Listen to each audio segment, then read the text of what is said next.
রাধে রাধে বন্ধুরা, তোমরা সবাই কেমন আছো? আর আমি তো খুব ভালো আছি। আমার নতুন আরেকটা সুন্দর ব্লগে তোমাদের সবাইকে স্বাগত জানাই। জানো তো, প্রতি বছর বৈশাখ মাসে আমাদের এখানটাতে খুব সুন্দর হরিবাসর হয়। আজ আমি সেখানেই যাচ্ছি। তাই আমি ফল ভোগ দিব, তাই ফল আমান্য করে নিয়েছি। আর আমি সন্ধ্যাবেলা যাচ্ছি, সন্ধ্যা আরতিও দেখতে পাবো। আর জানো তো, এখানে খুব সুন্দর সাজানো পালাও হয়। তো আজ হবে ভক্ত প্রহ্লাদের পালা। দেখো কত আজ আপনি বলা রূপ ধারণ করে এই রূপ দেখে আজ আমি হতচকিত ভয় পেয়ে গেছি প্রভু। এবারে নিজ স্বরূপ ফিরে এসো। তোমরা দেখতে পেলে কত সুন্দর হলো পালাটা, ভক্ত প্রহ্লাদের পালা। তারপর রাধা আর কৃষ্ণ আর হচ্ছে নারদ নৃত্য করছে।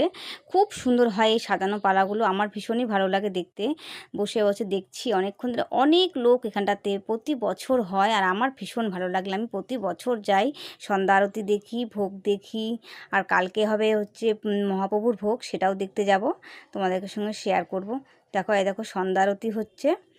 সন্ধ্যা আরতির সময় সন্ধ্যা আরতি দেখতে আমার ভীষণই ভালো লাগে। আমি যেখানেই কীর্তন হয় আমি সেখানেই যাই। তারপর দেখো মেয়েদের কী সুন্দর দল কীর্তনের। দেখো মেয়েরাও কিন্তু কোনো অংশ পিছিয়ে নাই। দেখো তোমরা দেখতেই পাও, মেয়েরা একটা দল করছে কীর্তনে, ঢোল বাজাচ্ছে, করতাল বাজাচ্ছে, হরে কৃষ্ণ গান করছে। তো দেখো, আমরা মেয়েদেরকে সকলে হয়তো কমজোরি ভাবে, কিন্তু মেয়েরা কখনোই কমজোরি না। মেয়েরা না থাকলে একটা সংসার অচল, জানো তো তোমরা। একটা ভক্ত দেখো কতক্ষণ ধরে নাচ করছে, ভীষণই ভালো লাগছে। এই সব দৃশ্যগুলো একমাত্র এই হরিবাসরে গেলেই দেখতে পাওয়া যায়। তো বন্ধুরা, আমার ভিডিওটা ভালো লাগলে পাশে থেকো। আবার দেখা হবে নেক্সট ভিডিওতে। Bye bye.